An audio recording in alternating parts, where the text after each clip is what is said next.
Protect the Game presents the PTG Pod. It's time to talk about veterans and officiating. Here is the host of the PTG Pod, Big John Quick. Oh, yeah! Yeah! Woo! I didn't know we had that kind of budget here on the PTG Pod. I have an intro now.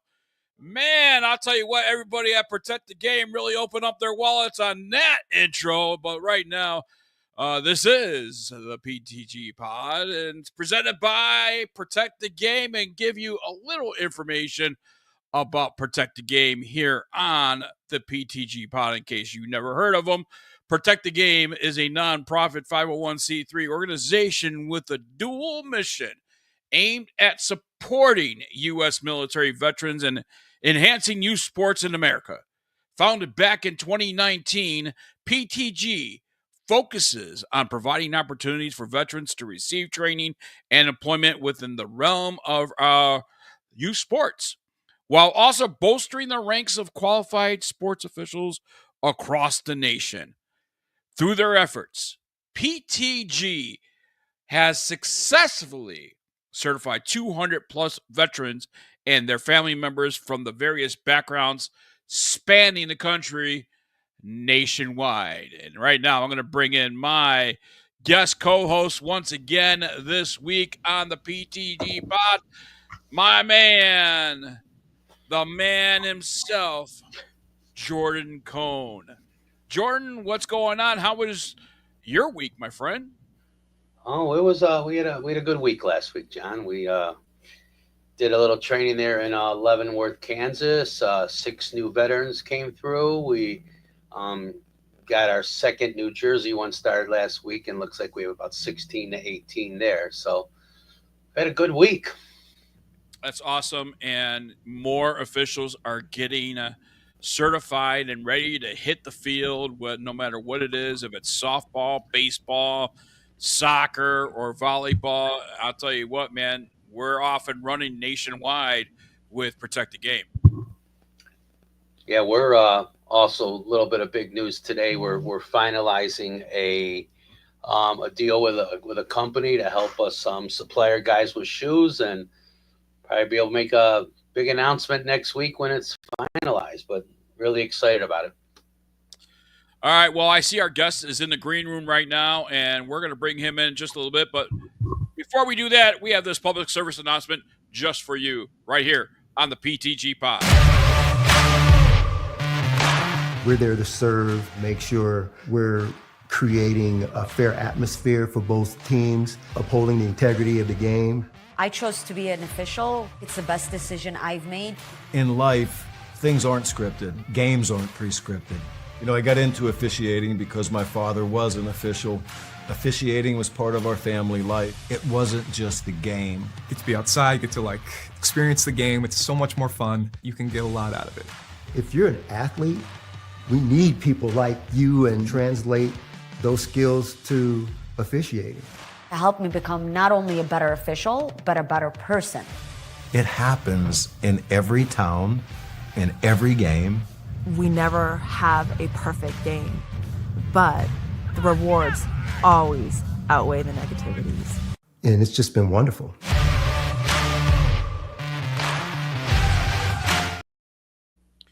And welcome back to the PTG Pod. I'm Big John Quick. He is Jordan Cohn.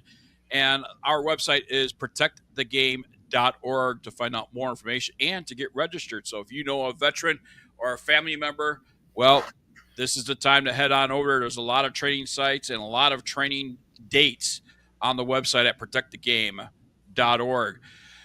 But we're here to talk about today this training that you see up on your screen right now in Colorado Springs, Colorado, taking place February 20th, 21st, and 22nd from 6 p.m. to 9 p.m.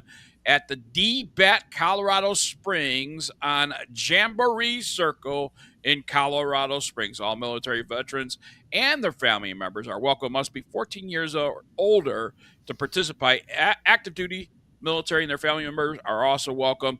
If you have any questions, get a hold of Patty Harsh at 970-231-3672. That is 970-231-3672.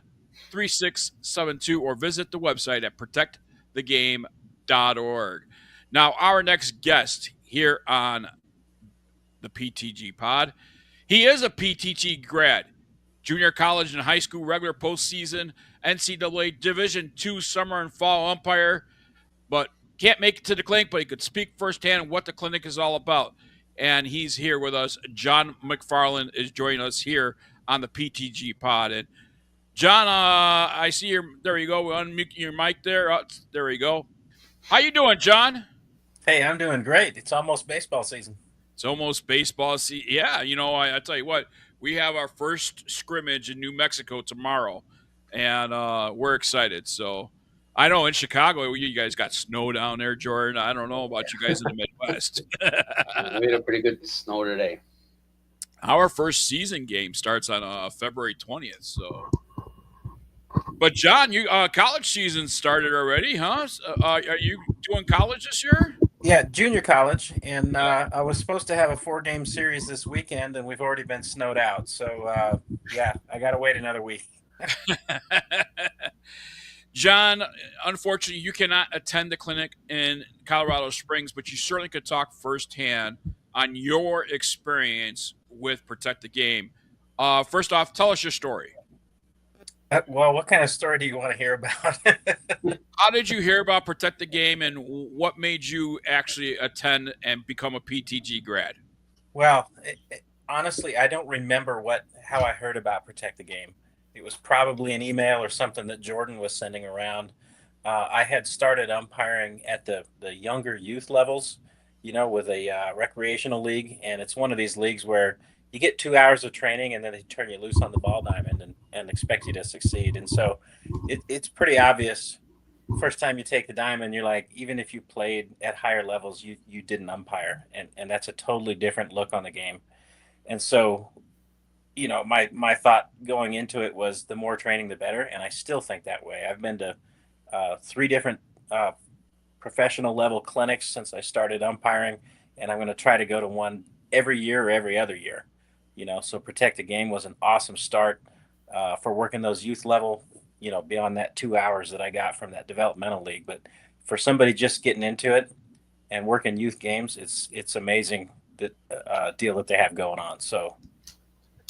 Yeah, I'll tell you what. My first interaction with Protect the Game, and I was really, really impressed, especially when it comes to veterans and their family members. This organization, and I'm sure you feel the same way, but they're inviting any family member, as long as you're 14 years of age. But any family member, it doesn't matter if you have an uncle in World War II or whatever the case might be, but you can actually get the training in honor of that person, even if they're not around currently or if they still are around. When you signed up for Protect the Game, what did you expect?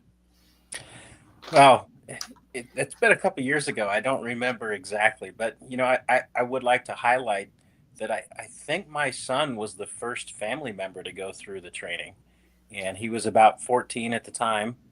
And he and I got to umpire a couple games for Jordan together in the next couple of years. So that was a pretty amazing experience, father-son bonding time. Yeah, and, absolutely. But what did I expect? I honestly don't remember, Big John. I just, it's been a couple of years, so you have to forgive me. When you went through the training, and by the way, if you guys have any questions or comments, you could do so on Facebook at our Facebook page at Protect the Game, and on YouTube at our YouTube channel at Protect the Game. So those that are watching, if you have any comments or questions, feel free to drop them in the comment line because we are live. John, after you went through to Protect the Game, how long did it take you to actually start really get serious about umpiring? Probably the next day. Caught the fever right away, huh? Yeah. I mean, when you umpire a game, even like I said, if you've played it before, you played it as a kid, played it at a high level, it's different umpiring. And none of us are getting any younger, and but we don't lose our love for the game. And if you think it's easy, you're wrong. Even working those youth level games, it's a challenge. And I'm one of those guys. You can ask Jordan. I'm always early. My uniform is cleaned and pressed. My shoes are shined all the time. I have that Army thing going on. But I spend a lot of time in the off season studying rule books, and excuse me, my number one thing is those kids are working really hard, and we have to work at least that hard. It's a great point, John. And we're talking with John McFarland. He's a PTG grad, also has umpired at the Division II level of the college level, so he knows what he's talking about. John, what would you tell the people? We got a training that's coming up in Colorado Springs, Colorado. What would you tell the people out there that haven't signed up and it's really, not too sure what to expect? Go. Absolutely go. And you will love it. You'll get bit by it. Jordan will recruit you to come work for him. Yes, I will. Yes, he will. If you have any love for the game at all, and you belong out there. It's a great point. It's a great point. When you went through the training, how hard was it to grasp? And was it easier being trained on the plate, or was it easier being trained on the bases? Well, okay, so how hard is it to grasp? It's not hard to grasp. Most of what you learn for umpiring is simple. Now, I'm not going to say that's the same as easy, right? Getting it right and being good at it is a challenge, and you will have to work hard to get it right. But it's simple to understand where you're supposed to be, how to find the right angle on the play, that kind of thing. Now, which one's easier, plate or bases? I prefer to be on the plate. It keeps me engaged throughout the entire game. Every pitch, I have to be paying attention. You can't. You're in control. Yeah, and you can't fall asleep. You can't fall asleep on the bases easier, but it's probably easier to do, and you're going to get bit. It's easier to do. All of a sudden, you get a couple of strikeouts and you're standing back there. You got visitations going to the mound. All of a sudden, starts going through your mind. Oh, the wife needs me to pick up some eggs. I got to stop at the grocery store. But when you're on the plate, you're always engaged, because if the coach does go out to the mound, well, now you're taking out the scorecard. You're looking at the lineup. You're keeping track of the conference. You're walking out there at a certain time and say, hey, let's get going. I agree with you. I personally love the plate myself. Jordan, what's your favorite position? Boy, they always say you get known for your plate jobs, not your base jobs. But yeah. I think I've probably done more bases in my career than plates, I'm sure. Hey, one big shout out to Steve Kim Naftanal. I hope I pronounced your name properly. It says, howdy, Big John and Jordan. Steve Naftanal here checking in. So he's watching right now. So she, Steve Kim, I don't know if it's... That's the Steve half. He and I work together, and he umpires, and he also went through Jordan's trainings, and yes, he's an Air Force veteran. Yep. Air Force veteran. Wow. Okay. Well, thank you. Thank you for your service. Thank you, Steve Nafty, for your service. My father-in-law, he is a retired Air Force colonel, fighter pilot, and we love the Air Force here in this house. So, Eric Sampson, checking in. Hello from Fort Collins, Colorado. Hello, Fort Collins. Glad you could join us. John, at what point did you get the fever that you said you wanted to try and make this somewhat of a career, actually going after umpiring in college? Early on. It was very, very early on. Probably about the time I moved into high school ball. I realized I wasn't good enough to do it yet. It is one of those things. It's a skill that takes a long time to build.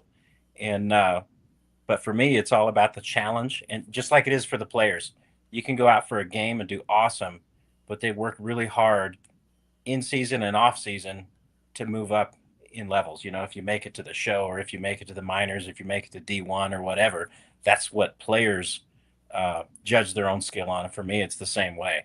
The higher I can go and the better job I can do at those higher levels, the more satisfied I am with the level of effort that I put forward. So definitely early on, I got bit by that bug.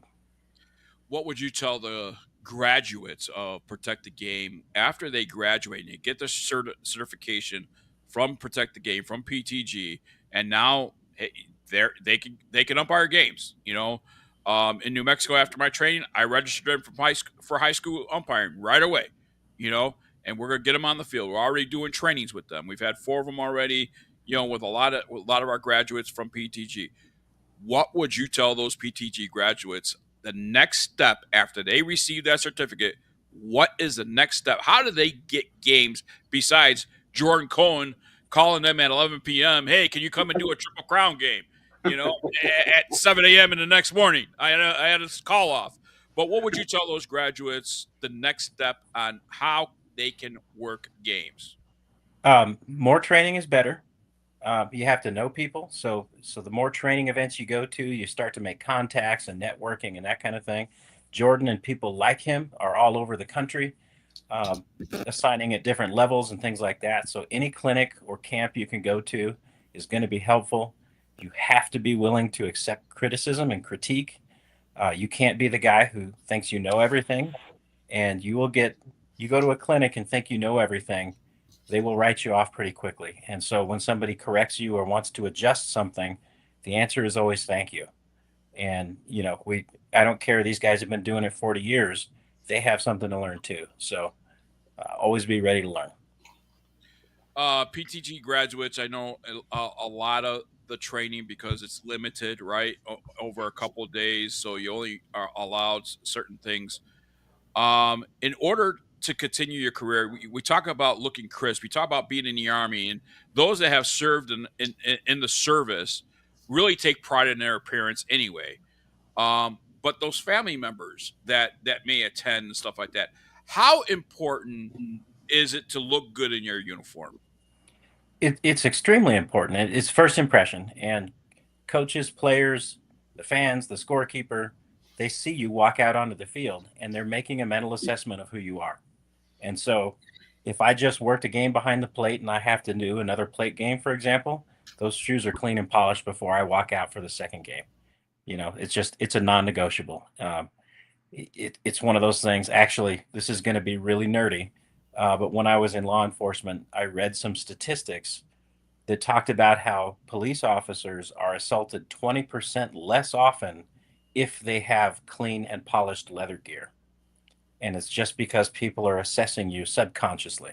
So same thing for an umpire. We're not going to be assaulted necessarily, but people are judging you. And you're probably preventing some situations in the 6th or 7th inning by starting the game off on the right foot. This training in Colorado and trainings across the nation, John McFarland, we're talking with John McFarland, who's a PTG grad.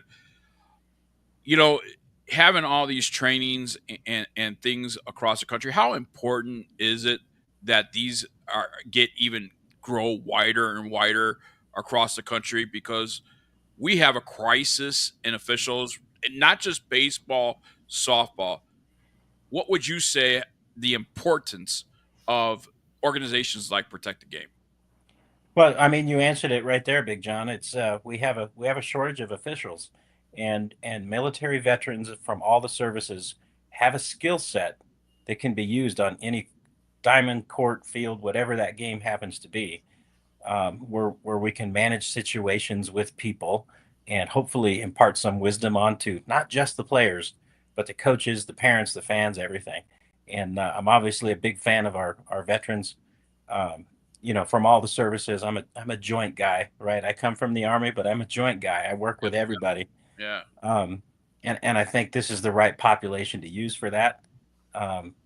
We need all sorts of officials, but I think veterans bring an extra toolkit where we're starting off maybe a little bit more of an advantage than some other people would be. New people that never heard of Protect the Game and Right. They want to sign up and all that stuff.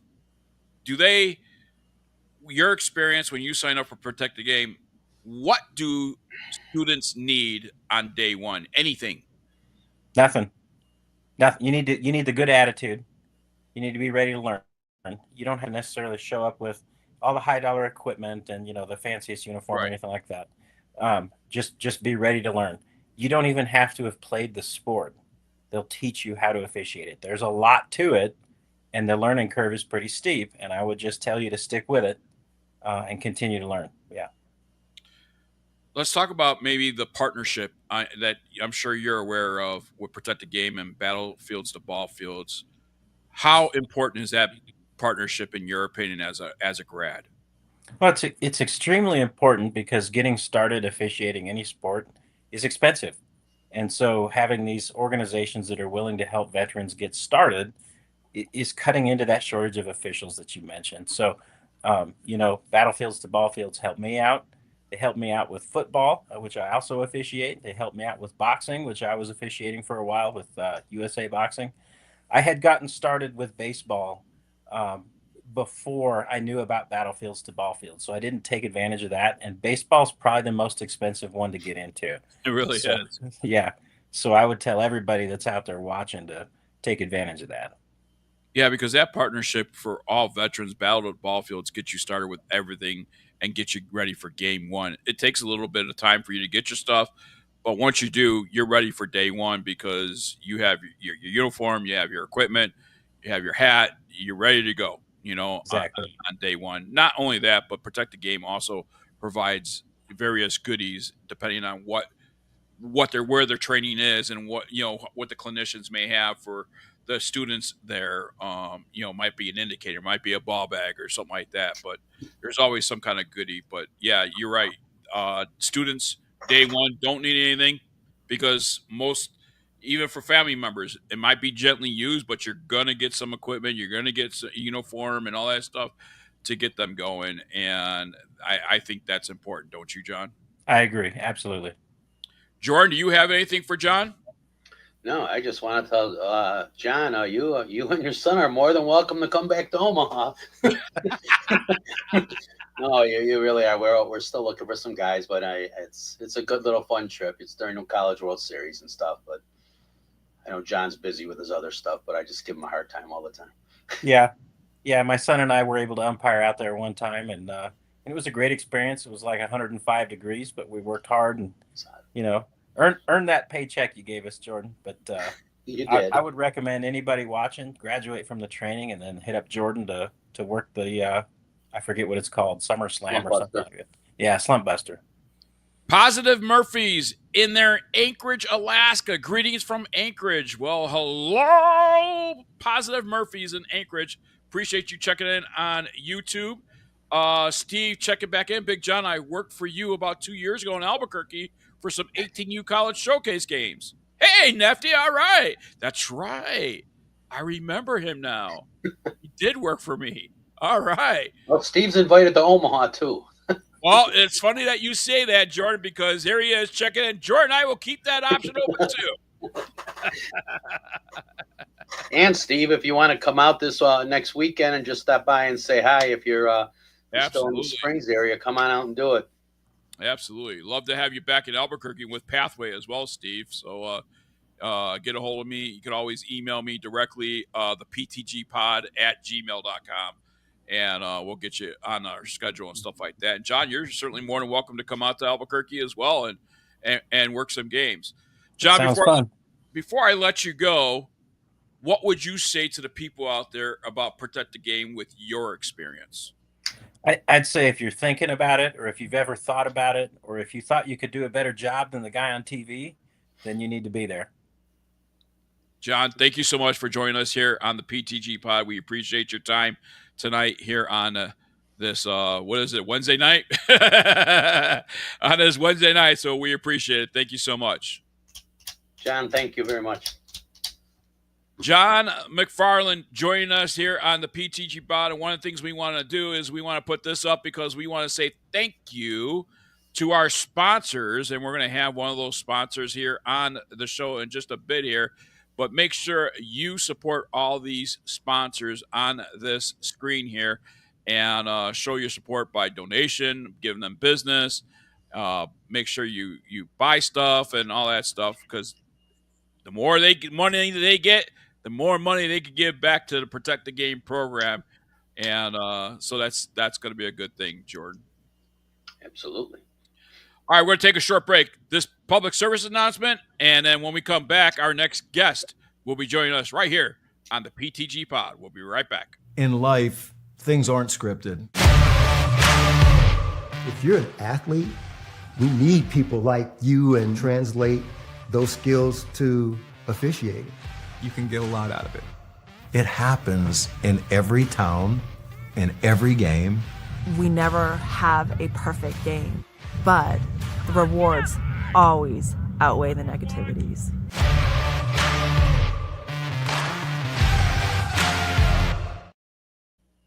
And welcome back to the PTG Pod. I'm Big John Quick. He is Jordan Cohn. Our website is protectthegame.org. And make sure you follow us on Facebook at Protect the Game and subscribe to our YouTube channel, because you just never know when we pop up with a live show. And the only way you're going to get notified is if you're subscribed.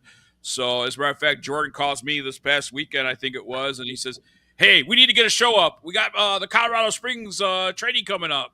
So here we are with the show for the Colorado Springs training. And to let you know, that's right, upcoming baseball, softball umpire training in Colorado Springs, February 20th through the 22nd from 6 p.m. to 9 p.m. all 3 days at the DBAT Colorado Springs location on Jamboree Circle in Colorado Springs. For more information, check out our website, and to sign up, check out our website at protectthegame.org or call Patty Harsh at 970-231-3672. That is 970-231-3672.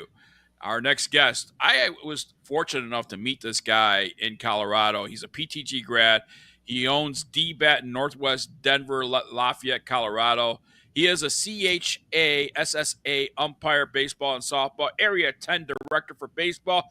21 years in the Army, and he is also a clinician. Ladies and gentlemen, welcome in Dave Dusza. Dave, welcome in, my friend. Hey, good evening. Can you hear me okay? I hear you just fine, sir. All right. Fine. Thanks for having me. It's good seeing you again. I met you in Colorado that when we had that summit and all that stuff, and we had that one at the DBAT location. So it's great to see you. And how's things going for you? Happy to be a part of this, to do it again. Going to be down in the Springs, as you just threw the ad up and mentioned, next weekend. So really hoping to get folks out for that one. Really looking forward to it. So excited. Good time of year. You are a PTG grad, but it seems like since you graduated, you jumped in with both feet and wanted to be a part of this big thing. And here you are, doing your own clinic, doing your own training. You're a clinician.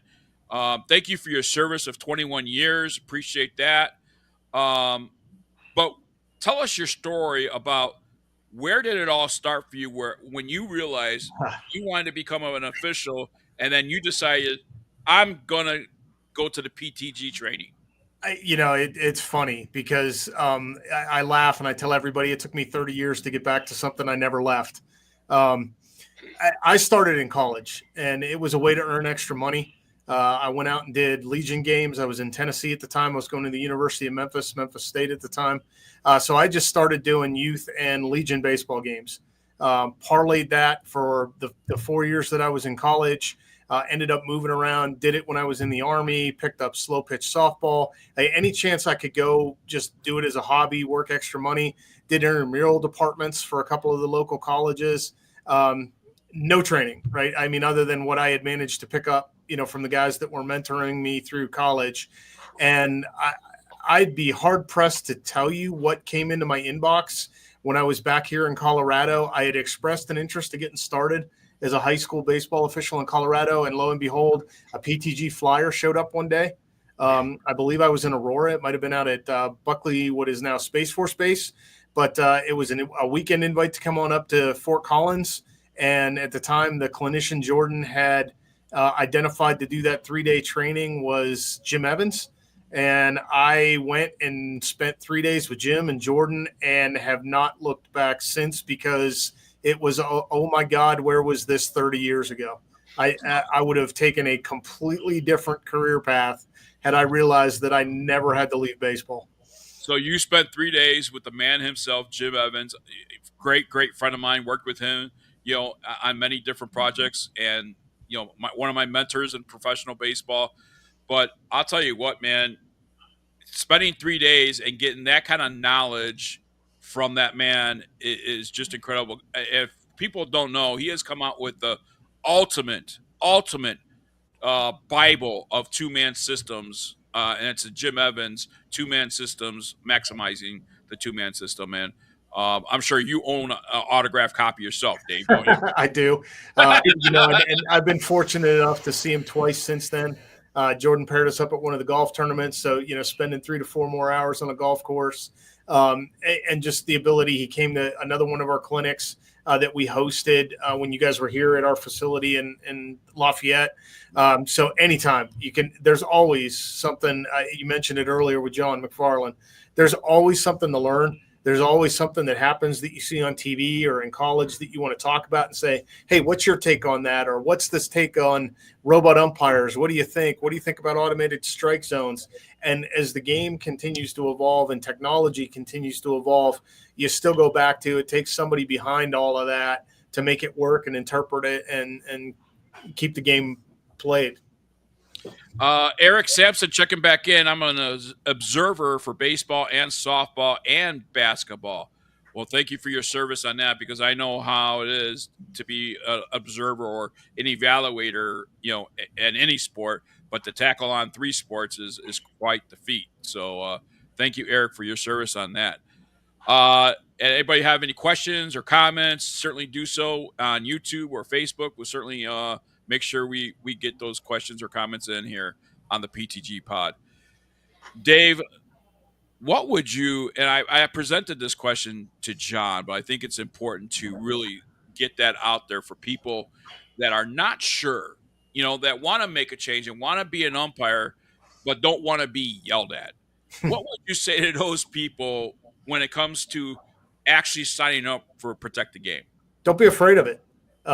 You've got the times that you get yelled at are anomalies. Honestly, I know it gets all the media attention and it gets focused, but 90% of your games go just fine.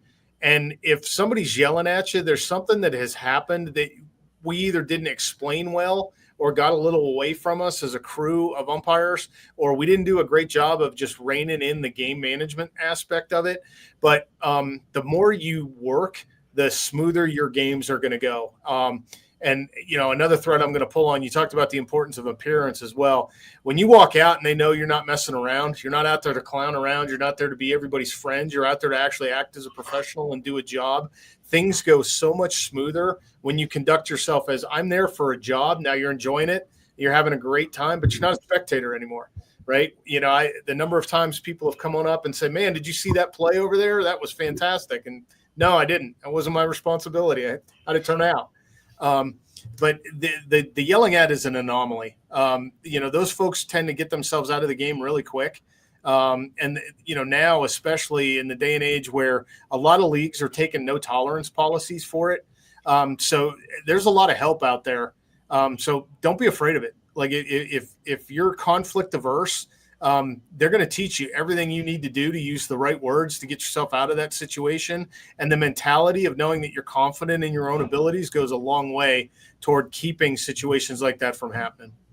Would you agree with this statement? Veterans would make great officials because they know how to de-escalate situations. Law enforcement, many of the same mindsets, many of the same training aspects, but you've been in a stressful situation, right? You've probably had, depending on where you're at in your military career, and I don't necessarily care what branch of service you served in. At some point in time, there was a supervisor somewhere that told you to go do something that you probably thought was really dumb. And in peeling back that onion and realizing what skills did you use to bring the table that just said, hey, look, I just put my head down and I went and I got the job done. The conflict on a sports field is the same, right? If you got somebody yelling at you, it's because they don't understand something, or they're just fired up, or they're having a bad day. You have no idea what they're walking into when they get on the field. Maybe their team's just not responding. They're trying to fire them up. Having the ability to communicate clearly and just say, hey, you're getting a little out of control. What are we doing here? Right? Just being able to look at them and understand that you're both human beings goes a long, long way toward just making sure you're on the same page with what you're looking at. What would you say to what to expect at the training in Colorado Springs? Oh my goodness, what to expect. You're going to get a ton of knowledge from the clinicians.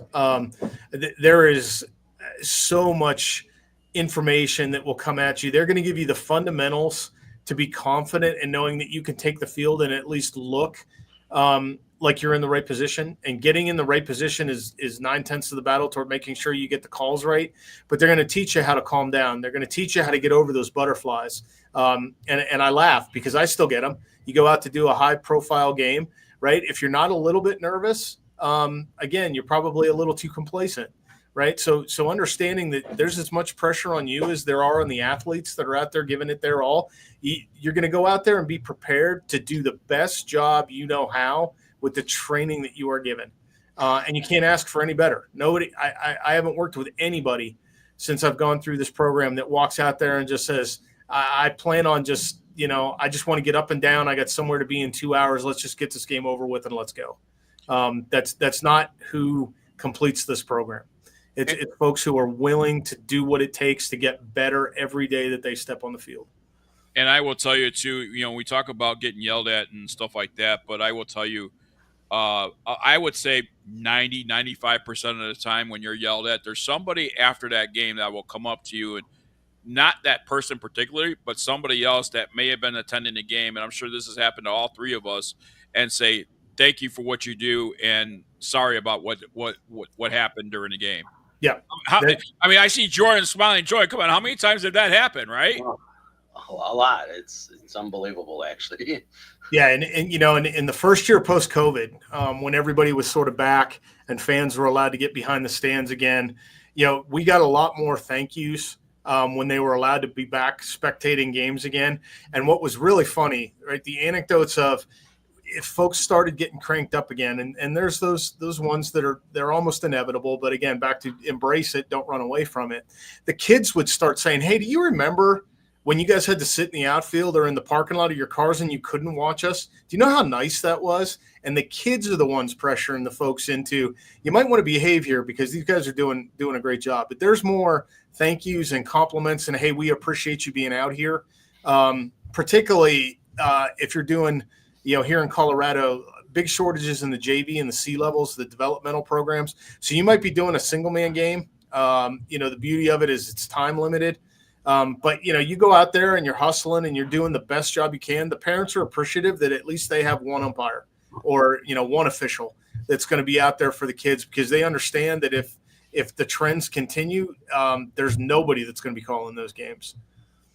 Last year in Arizona, when I first moved here, I had to work a lower level game. I think it was a freshman game by myself. I haven't worked a game by myself in probably 15 years. So, having to get on that field and working a game by myself. But so I get on this game and we had weather and stuff, and all was happening. And I told the coaches, I was very honest with them in the pregame, and I just told them, hey, listen, I haven't been on a game by myself solo in probably about 15 years, but this is what's going to happen. And, at the pregame, I just talked about second base. That's all I talked about was second base from my position, right? On a steal, on an extra base hit, if there's multiple runners on base, I'm going to do my best to get in position. So we have a runner on first base. Runner comes around. This is an extra base hit in the gap. Now I have to stay home because I think there might be a play at home plate, but this guy is obviously stretching it to be a double. All of a sudden he said, cut two, and they cut two, and I'm trying to get the angle, and I see a ball arrive. I see the runner slide, and I'm like, yeah, he's out. Now the tag was high, and I'm like, yeah, he's out. Some father chirping right behind the fence. Yeah. You got to get your fat ass out there in position. Yeah. I turned to him in between innings because he was still all over me. I turned to him. I said, sir, you are one of the reasons why there is no second umpire out here. How do you react? Oh, yeah. He's just like, you got it. I'm like, you know what, sir? You know what the difference between you and I are? I'm still in this ball game. You're in a parking lot. Get out of here. There you go. I take business cards and say, hey, we're hiring. Come on out. That's what I do. I could use you. My favorites are just out of habit, single man games, and it'll be inevitable. Somebody will have a check swing. So I embrace those too, right? So let me ask my partner, and I'll look down and I'm like, no, he didn't go. When you hear a comment like that, I just go, did he go? Right.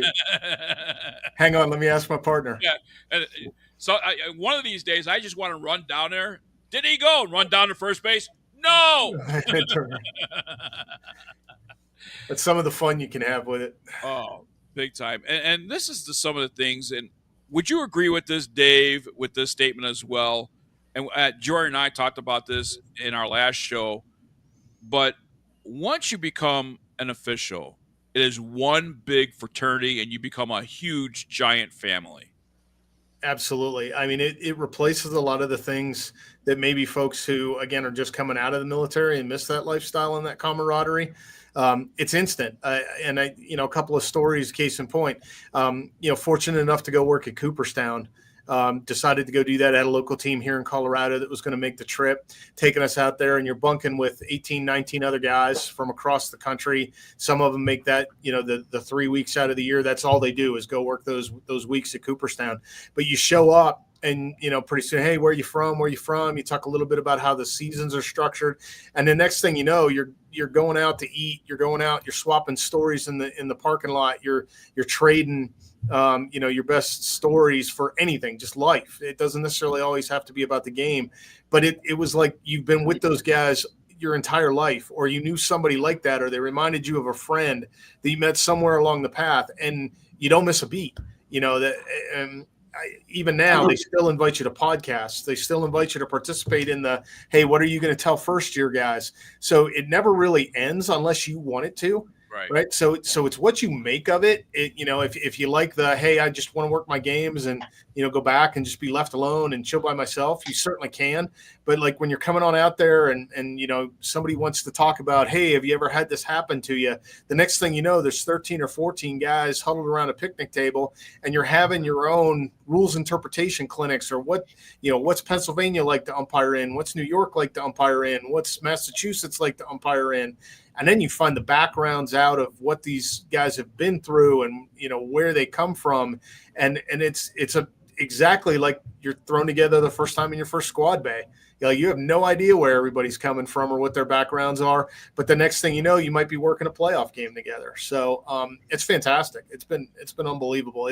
The program has taken me way farther than I thought when I signed up and agreed to go to it. Let's put it that way.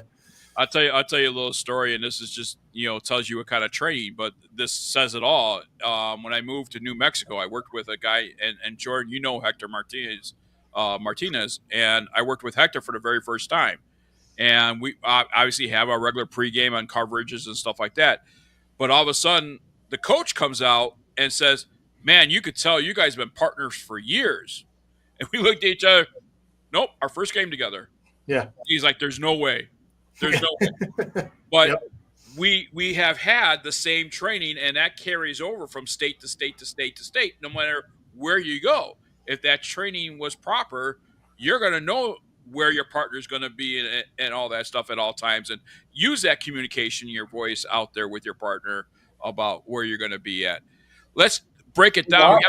You also think about, Dave's talking about the guys in Cooperstown, and it's just funny. Yeah. There's a group, everybody's talking, and then you find out this guy knows this guy, and he lives, 1,800 miles from that guy, and how it's just a small world where so many people just, John, we never met. We knew each other's name, and then we finally met, so it's just, you hear the names, and it's a small community. It's literally amazing. The Colorado gets fortunate enough every June and July, late June, early July, over the July 4th weekend, we host one of the largest softball tournaments in the nation.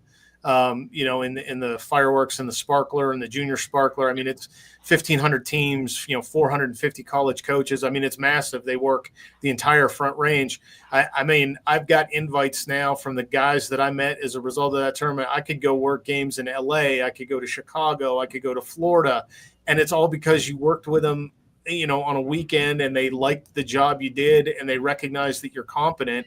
But as Jordan mentioned, right, like, hey, and next time you're in Chicago, we're having this tournament, and we need 6 or 7 or 8 or 10. And if you can pull it off, grab your gear, get in the car, let's go.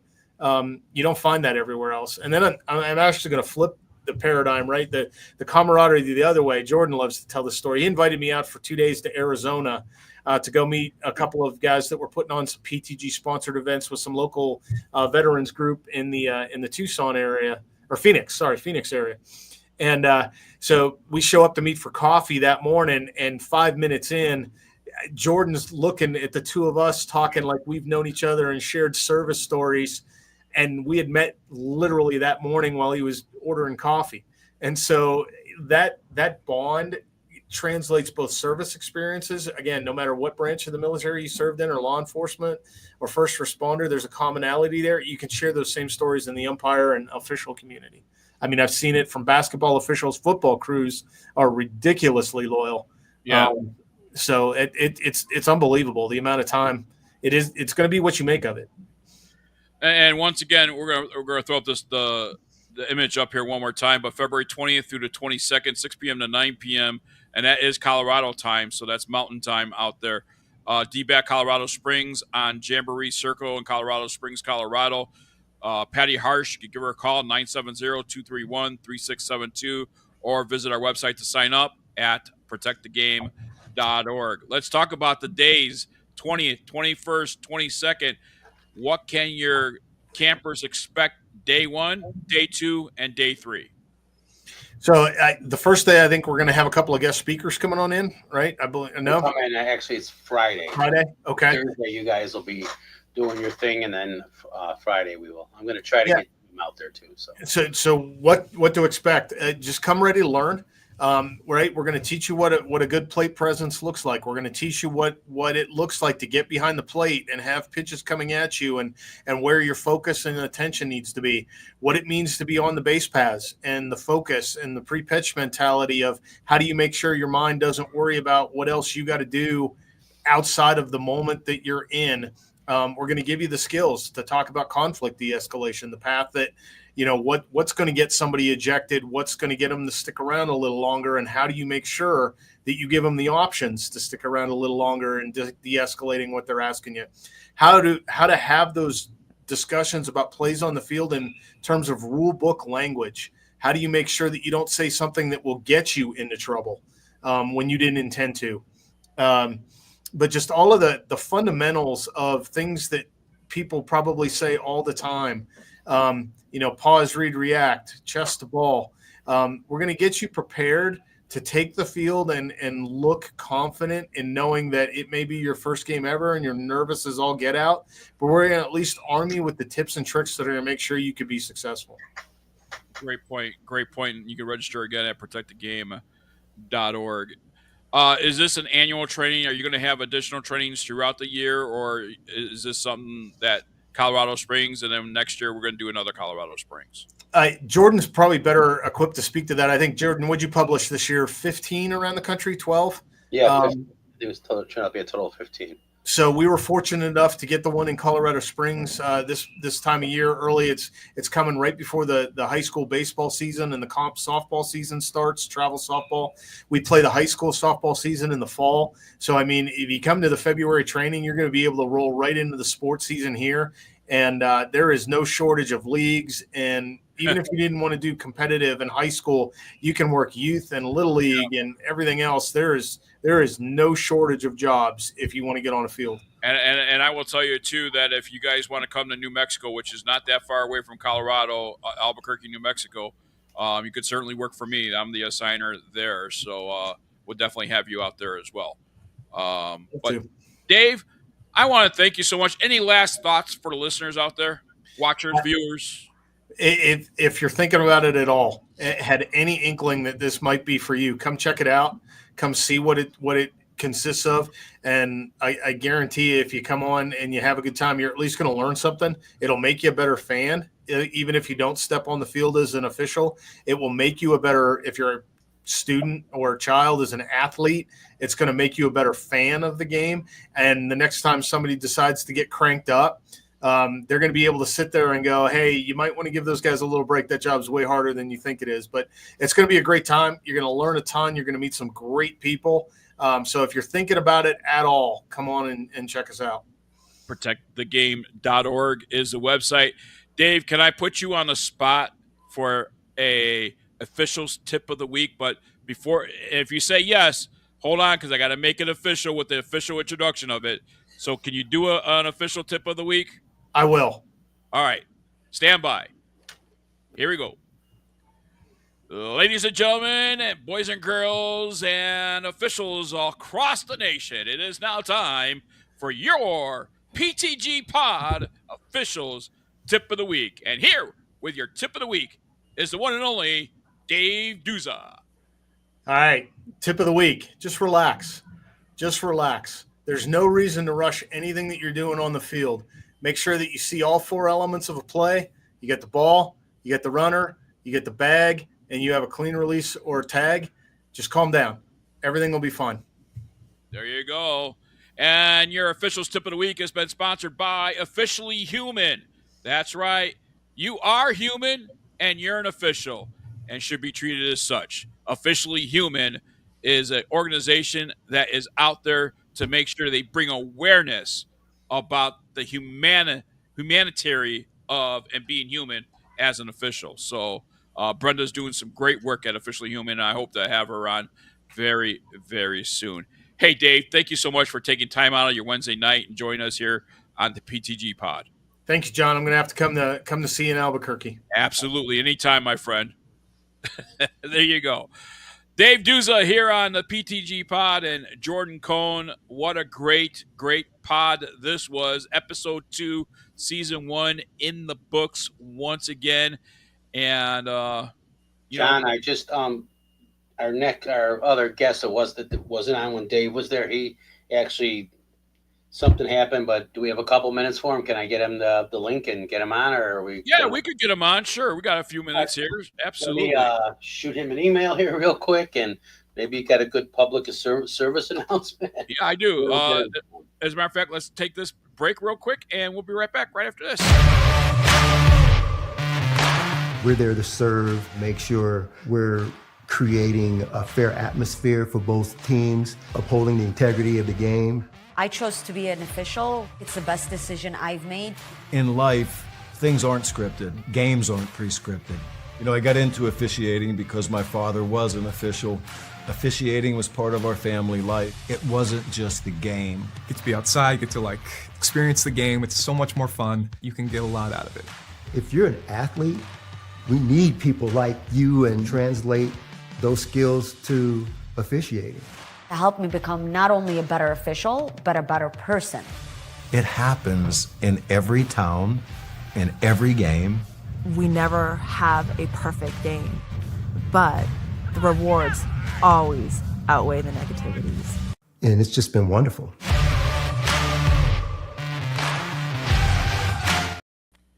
And Jordan, while we're waiting for our next guest here, it's a great time to remind everybody about upcoming trainings with Protect the Game. And Thursday, Protect the Game umpires softball and baseball will be in Colorado Springs, as we've been talking about today. Monday, March 17th, PTG umpire training baseball here in Phoenix, Arizona. And I'm looking forward to making an appearance there. I think we talked about possibly doing a live show from there. We'll see about that. Wednesday, May 14th, PTG umpire training baseball in College Station. And finally, wrapping it up on Wednesday, May 28th, PTG umpire training baseball in Indianapolis, Indiana with United Umpires Association. And it looks like we have our guest here that he just popped into our green room here. So let me make an introduction of our guest here. Bob McLaughlin. He's retired Army colonel with 28 years of service in the U.S. Army. He's the executive director of the Mount Carmel Veterans Service Center. The mission of the Mount Carmel Veterans Service Center is to provide best practices for our military veterans and their families with accessible programs, integrated resources, and collaborative partnerships that empower lives and strengthen our community. The Mount Carmel Veterans Service Center serves as a beacon of support for those who have served and sacrificed for our nation and their families.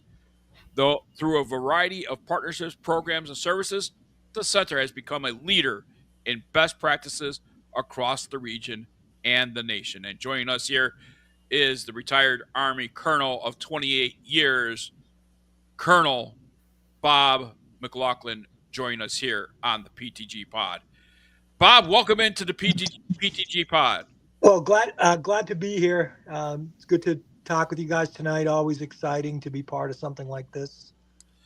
By the way, thank you for your service. My father-in-law is a former colonel himself in the Air Force, fighter pilot, and many, many years. Met my wife through the Folds of Honor, and so we certainly support our military veterans. This is why I say yes to this show. So thank you for your service. Honored to do it, and honored to continue to serve through the Mount Carmel Veterans Service Center. Talk about the Mount Carmel Veterans Service Center. I know I gave a brief description about it and stuff like that. When did it get started, and what was the reason behind it?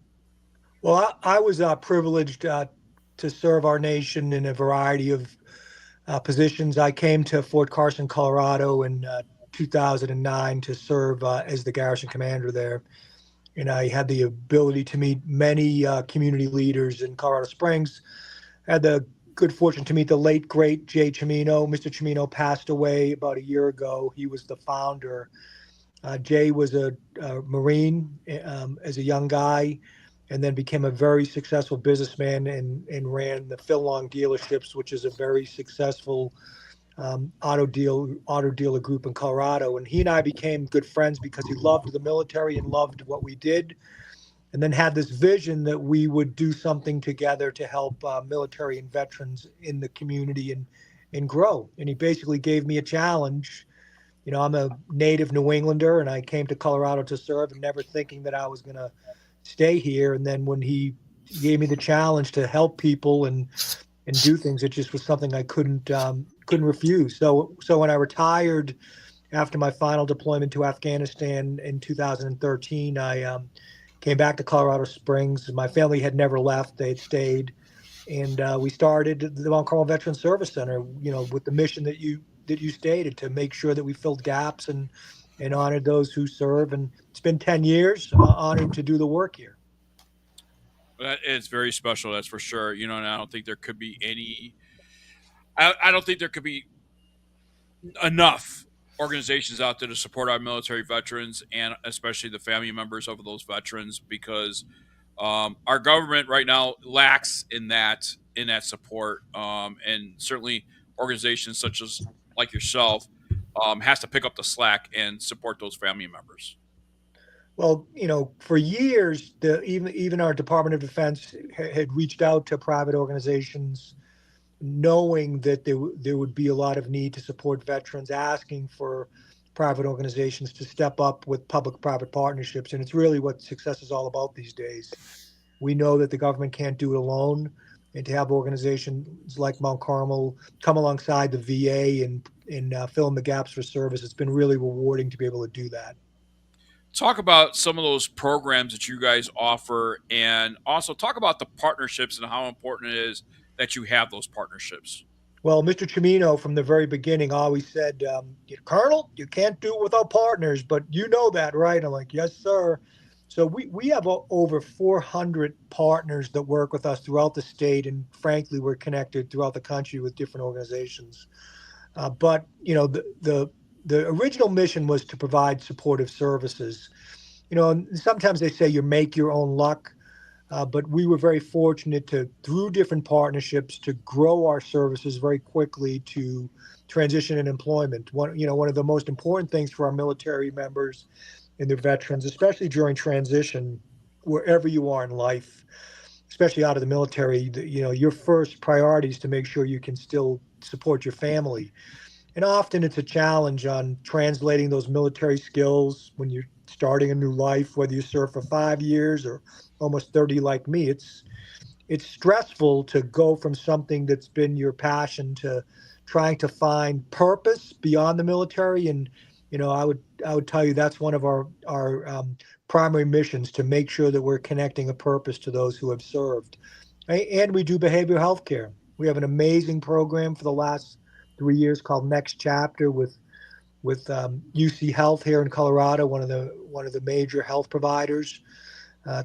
It's called Next Chapter. To get to the next chapter of your life, it's really at the core of it, suicide prevention. We've been very successful in helping a lot of people in need.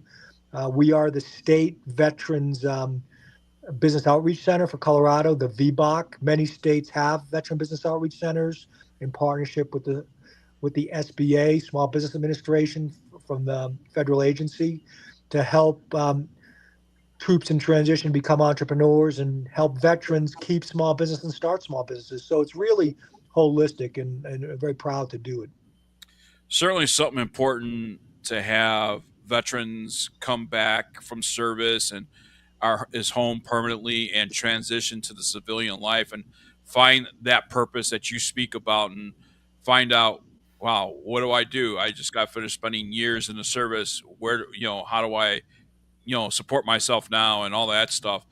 Talking about Protect the Game, where does Protect the Game fall with you guys, with that offering service to try and get people a purpose? Well, Patty and Protect the Game, what an amazing mission that is. And, I'm a big fan of the military and sports. Sometimes I like to quote some of our great leaders. The Duke of Wellington stated that the Battle of Waterloo against Napoleon was won on the fields of Eton. And what he meant is, my young officers that played rugby and soccer there, what they learned on the playing field, they directly applied on the battlefield. I had an opportunity to talk to my high school coach, who was a World War II veteran, right before I retired, and thanked him for the leadership lessons that he taught me on the playing field that I applied on the battlefield. So Protect the Game, when you have the opportunity to give military members and veterans the ability to become sports officials. Sports, there's a lot of parallels between the struggle on the gridiron, compared to the battlefield, for example, or the diamond compared to the battlefield. It's teamwork, it's dedication, it's stick-to-itiveness, it's practice, it's all the things that we hold dear in the military. So to be able to work with Patty and Protect the Game and find veterans and military members that want to become officials is so important. And the other thing that officials do in a young person's life is, teaches them discipline, teaches them about the sport, teaches them to be honorable, teaches them about fair play. So for me, it's a natural fit, and proud to work with them. And kudos to you guys for empowering the lives of family members, especially because sometimes, and unfortunately, you talk about suicide, and 22 a day, that number, hasn't gone down, and it's unfortunate. We need to get that number down. Need to get that number down to zero. And certainly with organizations like yourself and other organizations, Protect the Game and Folds of Honor and places like that, we hope to get that number down to zero, and one day is just say, no, we don't have to worry about suicide, because there's enough resources for our men and women when they come home from battle and from serving our country. But a lot of people don't realize the family members they serve along with that military person and the struggles that they go through. Bob, what would you say about that? Well, absolutely. So one of the core parts of the mission, when we say military veterans and their families, I know, and one of the reasons why we built Mount Carmel was so families could be supported. Everybody knows that has served, whether you're a veteran, man or woman, we know it's our spouse that rules the house. Slang is household six. And they're the strong ones when veterans are struggling. And I've experienced it at Mount Carmel so many times, where the spouse of the veteran is the one, providing the initial connection, or calling and saying, my loved one won't ask for help but needs help. Please reach out. And it's been so rewarding to be able to do that, where somebody, veterans are proud, they don't want to ask for help, but the whole mission of Mount Carmel is to break down the barriers and make it easy. 80% of my staff are veterans, and those who are not veterans love veterans and love the military. So I mean, that's job one, to reduce stigma, because when we want to prevent people from spiraling. I do a class, and in the class, when I talk to people, I say, help me. And I said, how does that make you feel? And they say, it makes me want to help you. And then I say, if that's the nature of people to want to help, why are we afraid to ask for help?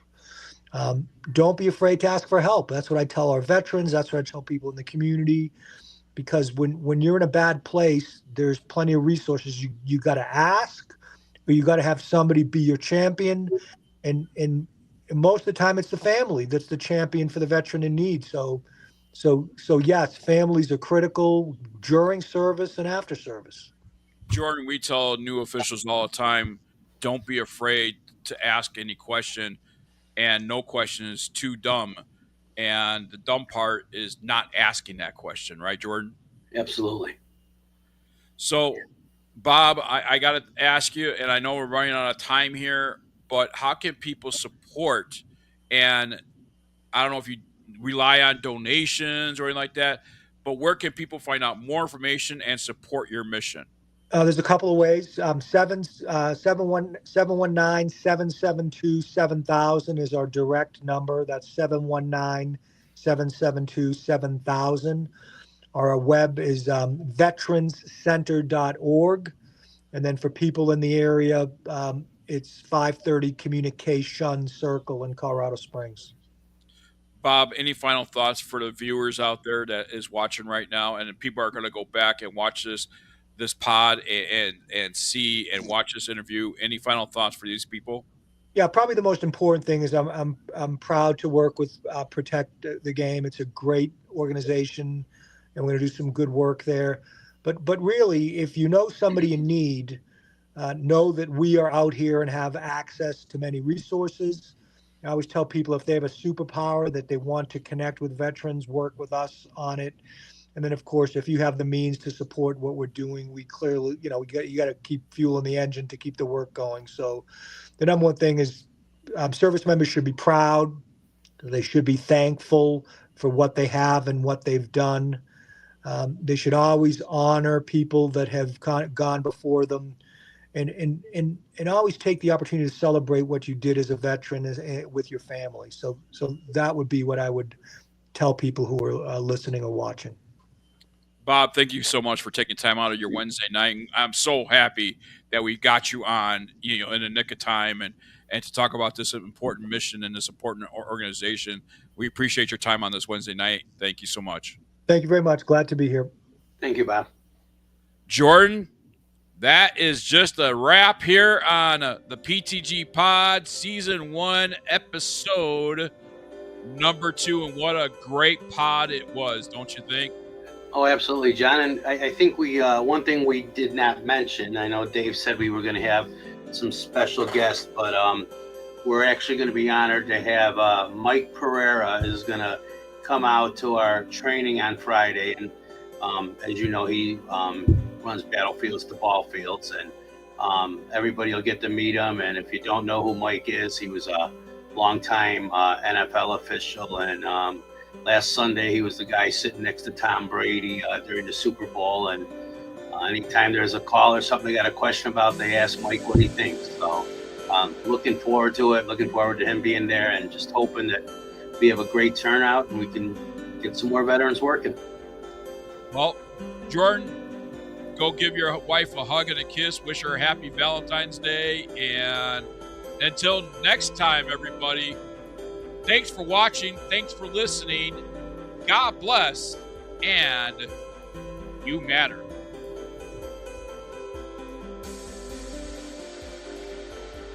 In life, things aren't scripted. If you're an athlete, we need people like you and translate those skills to officiating. You can get a lot out of it. It happens in every town, in every game. We never have a perfect game, but the rewards always outweigh the negativities.